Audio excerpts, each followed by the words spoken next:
Hello and welcome everyone. In this video, we will look at another graphical method of solving an LPP. This method is called Isoprofit or cost function line approach. Here we will use the furniture factory problem as we did in the extreme point approach video. The first two steps are the same as the extreme point approach.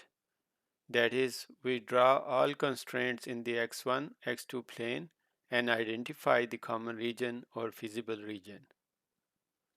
The next step that is different from the extreme point approach is that we draw an isoprofit or cost line for a small value of the objective function without violating any of the given restrictions of the given LPP.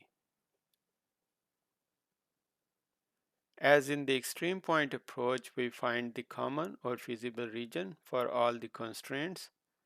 Then we draw an isoprofit or cost line or a contour line for a small value of the objective function. In this case, we use the objective function value of 400.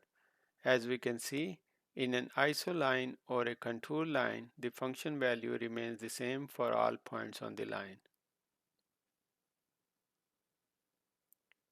In step 4, we continue drawing isoprofit or cost lines parallel to the first line in the direction of increasing or decreasing value of the objective function.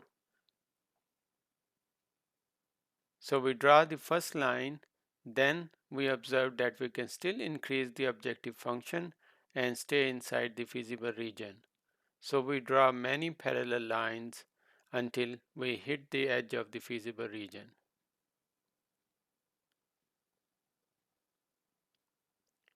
In step 5, we find the last point of the feasible region where this line touches before it moves out of the region.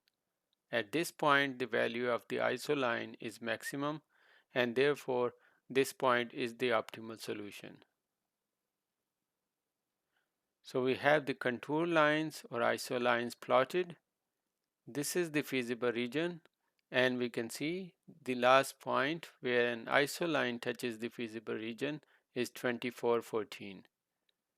We have found the optimal solution in this case, and we can say that given the wood and labor constraints, we need to produce 24 chairs and 14 tables to generate a maximum revenue of $2,200.